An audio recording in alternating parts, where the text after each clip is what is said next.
You're listening to the Future Sense podcast. You can find us online at futuresense.it. Welcome to episode 139 of Future Sense. I'm your host, Steve McDonald, and in this episode I'm going to talk about being second tier in a first tier world. In December 2020, Christina, one of our listeners, wrote to me and requested an episode about being up the front of the conga line. What is it like right now for those with second tier consciousness? What are the challenges of having different value systems, and how do people manage that? So in response, I'm going to cover some of the key changes that happen when we move into second tier, according to Claire W. Graves' model of human development, and as layer 7 from that model becomes our dominant value system. I'll talk about some of the challenges we face as our worldview undergoes this radical shift, and I'll read some passages from Claire Graves' research notes about that. And we'll also talk about ways to manage your life conditions to support yourself being in second tier in a world that really is still built for first tier consciousness and by first tier consciousness. In everyday life, it's generally regarded by those who've studied Graves' work that we are usually spread across about 3 value systems on the spiral of development. So when we begin entering layer 7, which is the first step into the second tier of consciousness, there are parts of us still operating most likely from layers 5 and 6.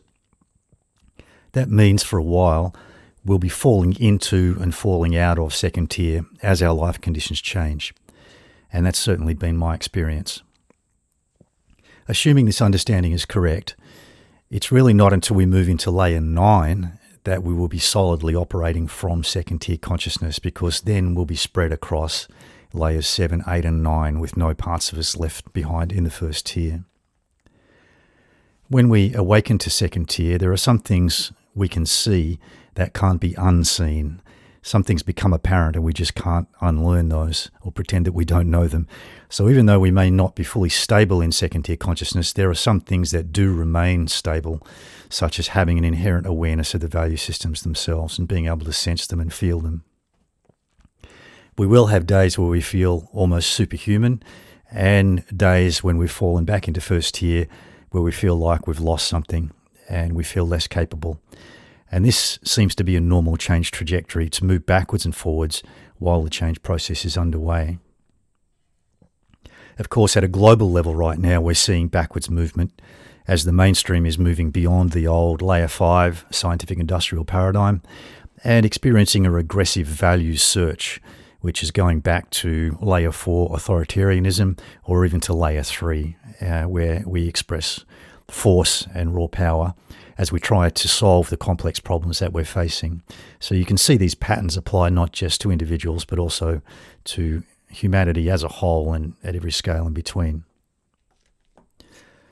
I'll talk for a moment now about what happens when we're approaching that first step into second tier. So in Graves' model, we talk about exiting a layer and then entering the next layer. So each layer has an entering phase, a nodal phase, and then an exiting phase. And if we drew that as a graph, it would look like a bell curve. And as we're on the back end of the bell curve, as layer 6 values are starting to become problematic, we experience an overwhelm of the rational mind. So the rational mind is trying to cope with living amongst 6 different value systems. And eventually it gets overloaded to the point where trying to cope through logic alone just doesn't work anymore. And this is part of the collapse process of the 6th layer that then leads us into the change dynamic, taking us through to layer 7. And often this is experienced as a dark night of the soul. In fact, I suspect for many people this is probably the darkest night of the soul that they will experience up to this point in life. And certainly that was the case for me. One of the contributing factors to this overwhelm of the rational mind is what's called the pre-trans fallacy zone. And that's a term that was coined by Ken Wilber. And he's referring to the fact that we've reached the height of rationalism in layer 5, and as we move into layer 6, we need to bring back in our emotional self and reconnect with that, and then try to start integrating our emotional input, our emotional signals, and how they contribute to our decision-making process with our rational mind, our logic, and also some early-stage intuition, which is usually kicking in during layer 6.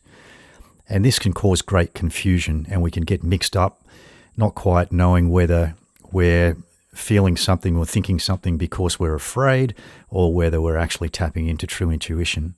And it's only through a process of trial and error over time that we eventually learn how to discern between those two things.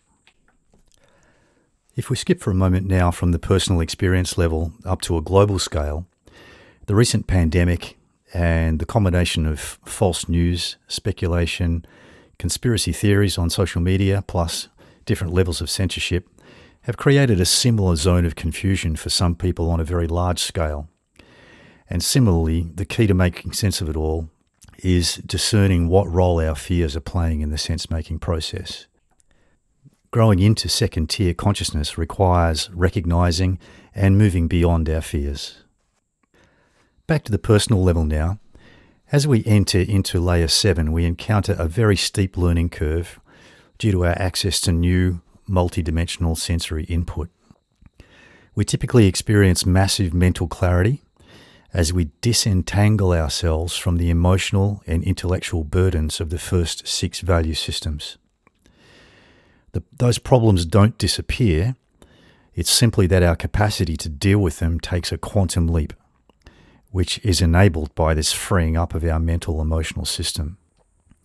I'm talking here about the emergence of trans-rational intelligence or deep intuition, the capacity to immediately know things and to have extraordinary access to new knowledge and insights.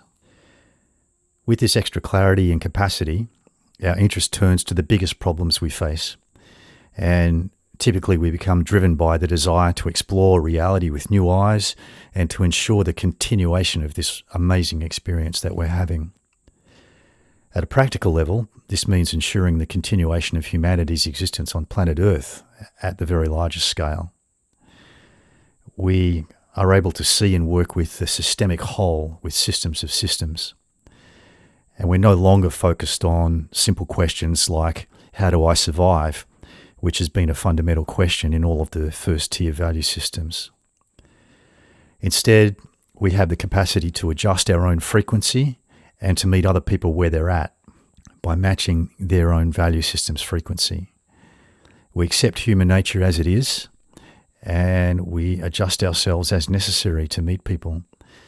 So the fundamental question in second tier is not how do I survive, but it's who am I being from moment to moment.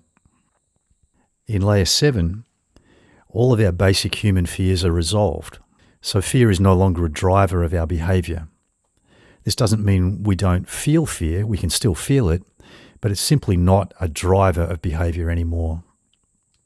We also move beyond compulsive behaviors, those subconscious programs that have driven us in various ways in each one of the first tier value systems, and each one of those systems has its own particular compulsions. We are able to cope with and work practically with paradox, which means that we can make sense of things that might require us to do the opposite of what's logical. And all of the problems related to all of the previous layers in the first tier are essentially solved. We are no longer dependent, nor are we independent, but we live interdependently. Compassion, which really develops as we enter into layer 6 and deepens in layer 6, now in second tier, in layer 7, becomes an obvious and very useful practical tool, rather than the sometimes heavy-hearted experience it can be at layer 6. And this is because we can sense a person's fundamental values and their drivers. They're apparent to us, so we can clearly understand their condition and why they're experiencing what they're experiencing, and also what they need. Compassion is actually a very good measure of personal development. And at this current time in history, when there's a lot of talk about changing the world and human rights, etc., demonstrated compassion is a really good indicator of someone who is actually walking the talk at layer 6 and beyond. And there are many politicians at the moment, for example, who are talking a lot about human rights, about which lives matter, about green energy. But if you watch how they speak about and treat their opponents, their political opponents, they're not actually respecting others at all. So either they're lying or they really haven't stepped fully into layer 6 yet. So just keep that in mind and use that as an indicator. Look for the compassion. Is that person truly demonstrating compassion? I want to turn now to some of Clare Graves' research notes and what he had to say about layer 7. In 1952, 1953, which were the early years of his research, he wrote that about 7% of his study subjects were at layer 7, which at the time was around about 70 people. And he said, the 7th level of human behaviour is actually the beginning of human life all over again on a new and different basis. He called it the most dramatic change in human behaviour that has yet occurred. He described its nature as express self for what self desires and others need, but never at the expense of others, and in a manner that all life, not just my life, will profit. He named the prime value of the layer 7 value system as existence itself. And I'm going to read through some longer passages now. These are taken from Clare Graves' research notes as they appear in the book, The Never-Ending Quest. And I think these are useful whether you are in transition between layer 6 and layer 7, or whether you're in layer 7 or even beyond that. Listening to what Graves had to say, I think can help cement or create some structure around your understanding of either where you're headed or your understanding of yourself where you might be at the moment. The only things I'm going to change here are the labels that Graves used. He had a series of letter pairs that he used instead of the terms layer 6, layer 7, etc. that I use, and also some of his gender references, because remembering this was written last century and he was appealing to the social norms of that time. So Graves said, layer 7 thinking is in terms of what is best for the survival of life, my life, their lives, and all life, but not compulsively. And what is best for me or thee does not have to be best for she or them. My way does not have to be yours, nor yours mine. Yet I have very strong convictions about what is my way, but never such about yours. In the 6th and the 7th value systems, they both look at things situationally and relativistically. From the sociocentric individual, in other words, the 6th layer, you get the feeling that they are not too sure where they stand, but the 7th layer individual knows full well where they stand. He's got his values, he's got his opinion. It may not be what anyone else has, and he might not share it with you, but if he's got expertise or knowledge in the subject, then he's got an opinion. And again, quoting Graves, 7th level values come not from selfish interest, but from the recognition of the magnificence of existence, and from the desire to see that it shall continue to be.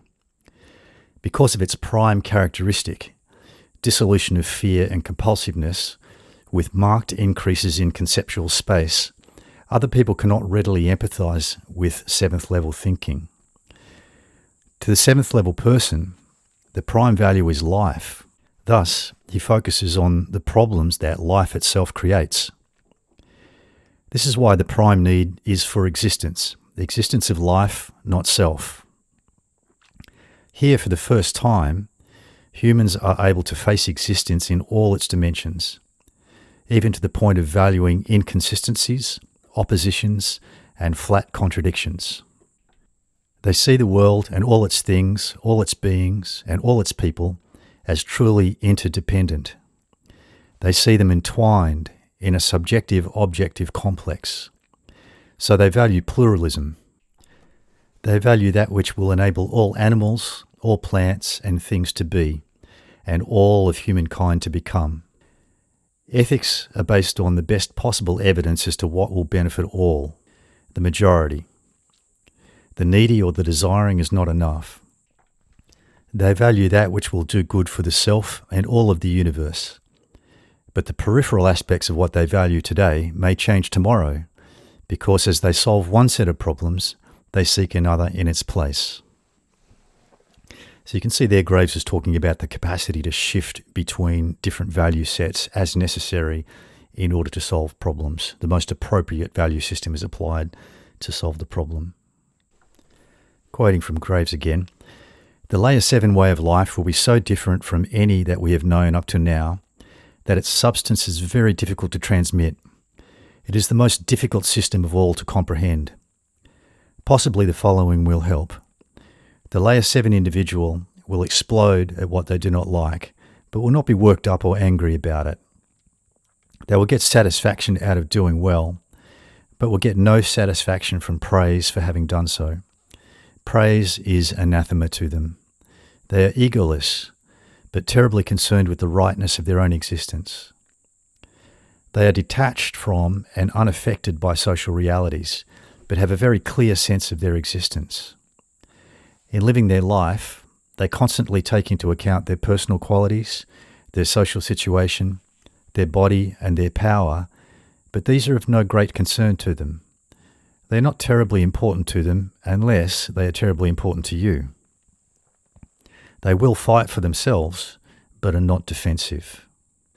They see the world as one great big system, and that unless you attend to each and every part, you're going to be in real trouble. They are terribly concerned about the fact that life must continue to exist hereafter, in terms of what is best for the survival of life, my life, their life, and all life, but not compulsively. When they talk about life, they don't mean human life, they mean all life. Their means, in inverted commas, values, are accepting values. They value the genuine acceptance of human nature as it is. They shun artificiality and others' preferences for what it should be. They value all human appetites, but are not a compulsive slave to any of them. They value spontaneity, simplicity, and ethics that make sense, but not conventionality. Just continuing to develop is more valued than striving to become this or that. The activity is more important than any acclaim that may result. They value solving problems more than fulfilling selfish desires, and what must be done rather than what they desire to do. Universality is valued over provinciality, and broadness of view is preferred to pettiness. They value the long run of time, even beyond their life. Detachment is a value which replaces the objectivity of Layer 5 days, and a few deep relationships mean more to them than broad acceptance by other people. Viable ends determine their behaviour more than do the means to the ends. Above all else, they value democracy in the very deepest sense. They are not an egocentric do unto others as you would have them do unto you, but a do unto others as they would have done to them. There are many roads to Rome, and what matters is not the path that is taken, but that one gets to Rome, to the continuance of all life. Today, the seventh level person with their mind open for cognitive roaming is developing the coming mode of life. Proper behaviour in the seventh level of existence is the recognizant way. Its ethic is recognise, truly notice what life is, and you shall know how to behave. That is the foundation stone of the existence ethic. The proper way to behave is the way that comes from working within existent reality. If it is realistic that one should suffer, then suffer they should. If it is realistic to be happy, then it is good to be happy. If the situation calls for authoritarianism, then it is proper to be authoritarian. And if the situation calls for democracy, one should be democratic. Behaviour is proper if it is based on today's best possible evidence. He who behaves within such limits and fails, or has to change, should feel no shame. This ethic prescribes that what was right yesterday may not be seen as right tomorrow, and it prescribes that some behaviour which was wrong yesterday will always be wrong, just as some behaviour which was right yesterday may or may not be right today. The seventh level person is informationally oriented, pragmatic, and seeks to do the best possible given the information on the present situation. Values and concepts are derived from current information. Those having the information on the situation should lead. As things change, so should the leader. A revolving leadership pattern. I'll break from quoting Graves here for a moment to say that one of the characteristics of growing through these value systems is that you don't really understand, you can't recognize a value system until you've grown into it. So for people who have yet to grow into second-tier consciousness, when they encounter somebody who is operating from second-tier consciousness, they can't identify what value system they're operating from. They don't recognize it. And so the best they can do in trying to understand you is to compare you with themselves or with something from their past in terms of older value systems. And the end result of that is that people who are operating from second tier are often misunderstood. And here's what Claire Graves wrote about being misunderstood. Quote, "One of the problems you have here is that the evidence seems to indicate that people who operate at lower layers see the values and beliefs of people at layers higher than theirs as immoral. When I say higher, I'm referring to two systems above and beyond. Generally, if a person is operating at layer 4 or layer 5 and runs into someone who thinks in a layer 7 fashion, they'll end up calling them a layer 3. They'll take them right down. They have that kind of difficulty. You simply cannot get away from it." End quote. So I'd add that you need to be very cautious of that, expect that to happen, and be very mindful of how you speak to others. Choose your words carefully. At second tier, the freedom to be able to act in accordance with second tier values is very, very important. And that means we must shape our life conditions around us to enable that. Here's what Graves had to say about freedom. Quote, "So if I'm asked where to go look for and try and find a layer 7 person in any broad organisational setup, I would look at one of two places. Firstly, the place which is psychologically most remote from the authority of the establishment, meaning that one place the establishment cares least about, or secondly, one that is geographically most remote. The layer 7s recognise the impossibility of trying to change closed minds, so they say, 'Get away from them,'" unquote. Here's what Claire Graves had to say about the purpose of layer 7. Quote, "The purpose will be to bring the earth back to equilibrium so that life upon it can survive, and this involves learning to act within the limits inherent in the balance of life." And from the standpoint of values, Graves wrote, "We appear to be headed for a reversal, though in higher order form, of those values and beliefs we have held most dear and in our institutional ways of living. A few things we might expect when life is ordered by layer 7 thinking are: quality, not quantity, will become the measure of worth. Reduction of use will be valued, growth will be devalued. Freedom to operate in one's own self-interest will be replicated by the responsibility to operate in the interest of others.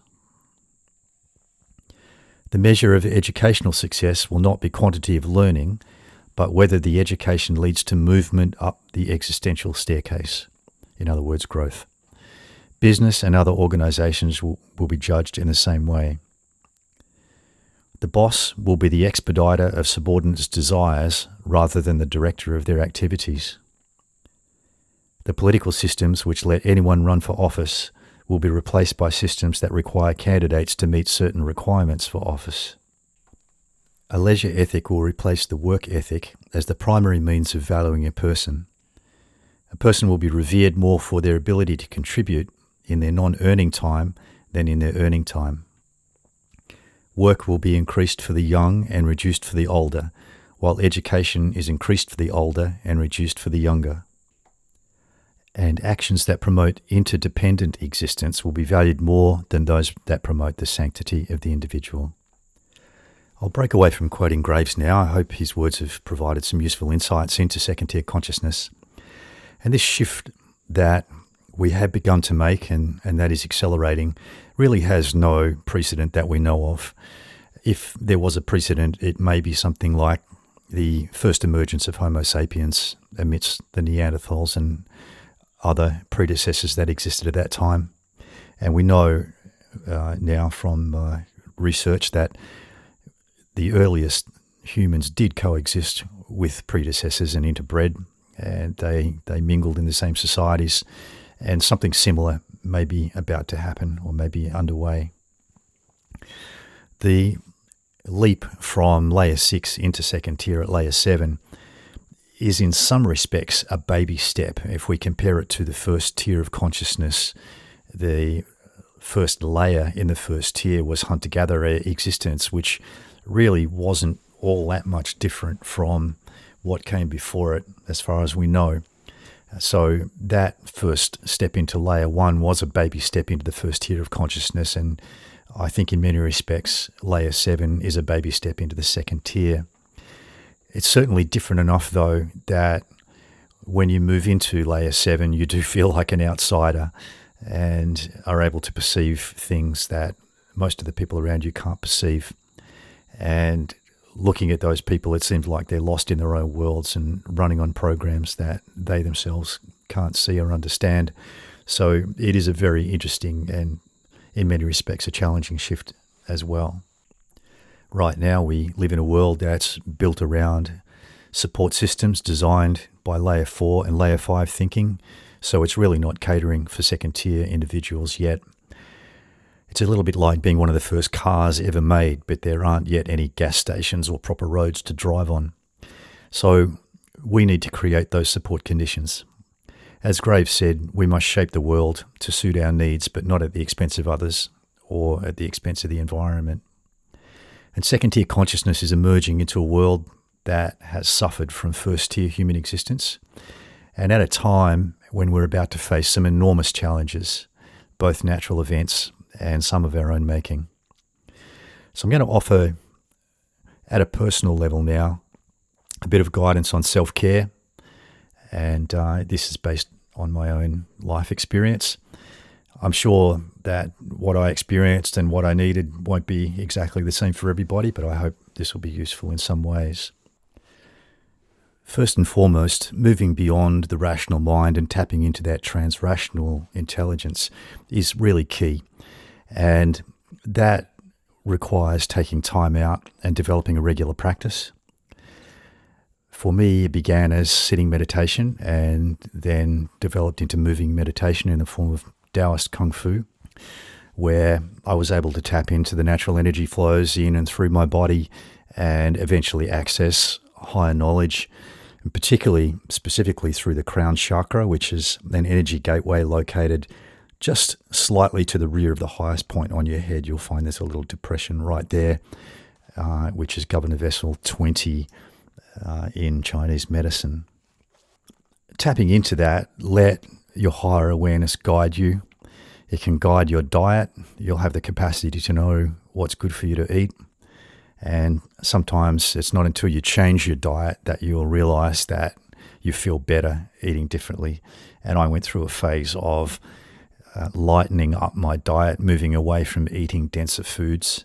I'm not a vegetarian, but I did find that at one point moving away from eating denser meats made me feel better, and I gravitated towards chicken and fish and those sorts of things. In terms of your health and medical treatment, as you are growing through layer 6, you'll quite likely start to seek alternative medicine methodologies. And in layer 7, you'll start to see the systemic whole that is the second tier human body and work with that using the best available care and technologies that you can find. And particularly in layer 7, frequency-based methodologies seem to be very attractive. And the saying is physics is the new medicine. I think there's a lot of value in that. And this might include using bioresonance machines, which are frequency-based diagnosis and treatment machines. And also I've found that traditional Chinese medicine offers a much more holistic understanding of various aspects of our body and our health than Western medicine does. And it's not about discarding Western medicine or discarding anything. It's really about understanding what works best for you and most likely at this time in history using a combination of different methodologies to get the right care. Reconnecting with nature and understanding the natural cycles are very important things. And of course, this is a key theme in layer 6, is rediscovering nature and understanding that we are a part of nature. We're not separate to nature. And we have to work together with it, and we have to work with its natural cycles. The repeating themes, indigenous themes from layer 1 in the first tier that re-emerge at layer 7 are, of course, key to this and key to the way that we need to reconnect to the earth and to nature's cycles. And for more on that, you might like to revisit episode 92 of Future Sense, which talks about the re-emergence of indigenous themes in second tier. And there are changes to our biology which occur as we move into second tier, which most of us at least don't really fully understand. Cryon has spoken about those changes, and particularly changes to our DNA, in his book 14, which is called The New Human. And I do recommend getting a copy of that book and having a read of it. It's very, very useful just to understand the biological changes and other changes that are occurring as we're moving into second tier.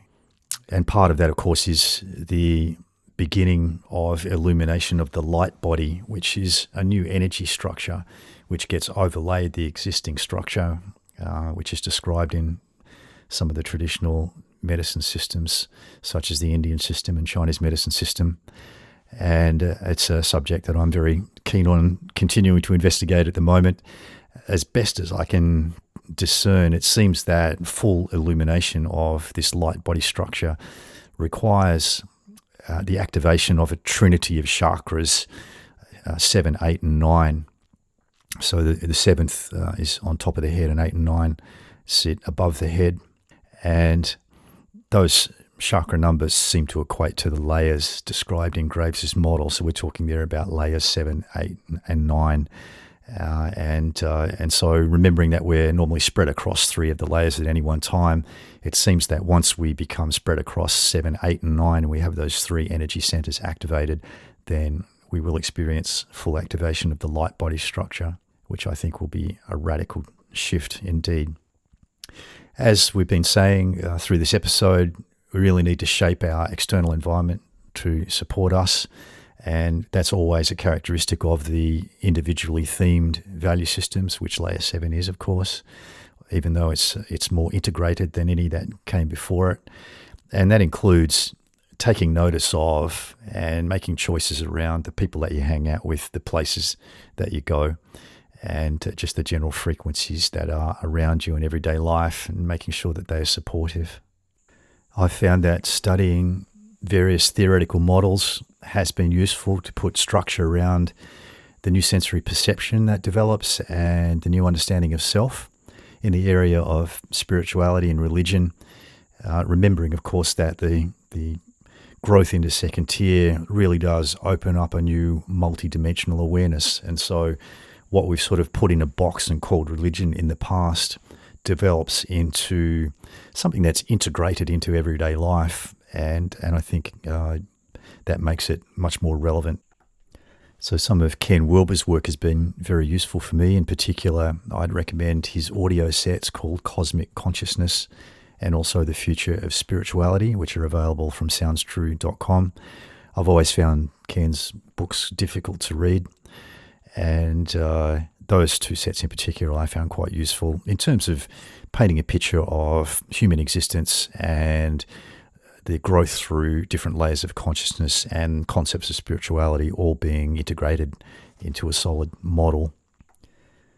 I've also found it really useful to study natural laws from an esoteric perspective, and Hermetic mysticism has been one of the areas I've studied over the years, and also Taoism, which is an indigenous belief system from China that dates back at least 2,500 years. And the way it talks about natural energy flows and cycles, it just provides a really good foundation for understanding how to get yourself in sync with those natural phenomena. And of course, from the point of view of human nature, I have to recommend the work of Claire W. Graves. And if you haven't yet read The change code, I recommend that. You'll find a link to the change code book on the FutureSense website, futuresense.it.